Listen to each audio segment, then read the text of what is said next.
Hello and welcome to the Gonna Vibe. Arsenal 2, Crystal Palace 2. Um, Not the best performance by the Arsenal, especially when they have a huge Champions League game coming up against PSG. Not the best performance. Arteta started with a pretty strong side. I thought both managers started with a strong side. Only Saka was probably the main player who was on the bench. We had pretty much, and obviously Merino didn't start, but we had pretty much the same side who would potentially start with the game um, against PSG next week. But the performance was anything but. I thought Crystal Palace played really well. I was really impressed with the way they were pressing, the way they were in those challenges, the second balls and all that. And also at the same time, they probably mustered a lot more chances than Arsenal did overall. Raya didn't look uh, comfortable there at all. There were too many chances that we gave to Crystal Palace. I'm actually surprised that Arsenal managed to make it a draw instead of losing this game. That's the amount of touches that Crystal Palace had in our box and the chances that they created was more clear cut than Arsenal had. Obviously, they sat deep and were there for a counter, and there is no real thing gameplay that we could create from either flanks. We had to go pretty much from the middle, and with Trossard there, it was not that easy to create any chances there. But Arsenal managed to score an early goal, free kick from the left hand side, uh, ball put in by Odegaard and Kivior with a really good header. Actually, that was um, sensational header from him. Crystal Palace scored um, pretty soon. They were in the dominance at that point, but they got a corner after a good defensive interaction by interception by Rice and really good goal by Eze. I don't know how we managed to give him that much space, but he managed to create that space and hit the ball into the ground and out of reach by Raya. Speaking of Raya, I thought he was very iffy throughout the game, was not able to collect the balls properly, was not able to distribute it properly. Was I won't say he was probably culpable for the second goal, but definitely not culpable. That much of a blame that can be put on a goalkeeper for the first goal.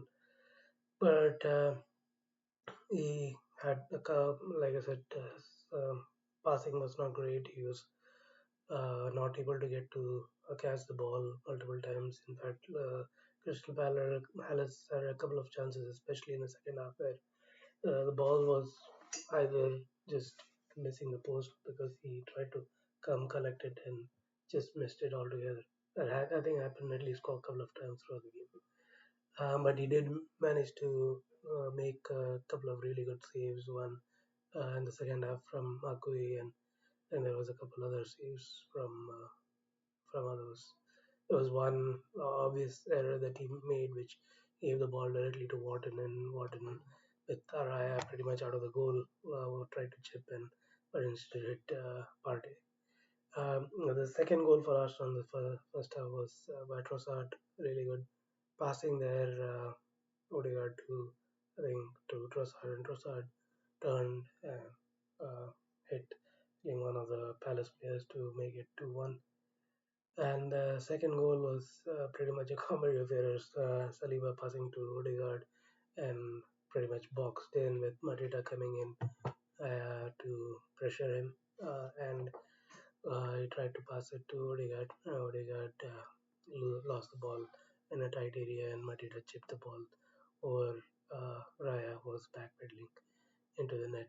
Really good goals. I thought I was really impressed with the goals that Crystal Palace scored. And 2-2 for them. There was a goal that Arsenal scored when we were at 2-1, which that that we missed. I think the ball was outside the line, anyways. But good cross um, by Timber, and Martinelli scored the goal, but was initially chalked for offside, but was clearly the ball was out of the line and rightfully chalked out. It was probably going to be really bad if Arsenal won this game, or even if that was a 3-1 victory for Arsenal would look really bad, especially the way Crystal Palace dominated this game.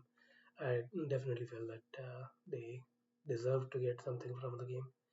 What this means to the title, Arsenal are, I think, 12 points behind Liverpool. So basically, they just need 1 point in their game against Tottenham, I think, this weekend. A draw, so that would be enough for them to win the game, and that's in Anfield, so that's even better for Liverpool to win in front of their crowd. Will be really good, good feeling for the supporters. For the because last time Liverpool won was in front of an empty stadium during COVID, so this would definitely be a good experience for their crowd. Deserving victory, deserving champions of the Premier League. I would say Liverpool was, but a disappointing result again for Arsenal. But obviously for both teams, both teams' eyes are on other parts. With Crystal Palace thinking about the semi-finals and Arsenal worrying about the PSG game next Wednesday or Tuesday, I think. Um, but regardless, it's going to be an interesting end of the season with all teams involved. Top four is in the cards. Arsenal are 6 points ahead of Man City. And there's like a couple of points between Man City and seventh place.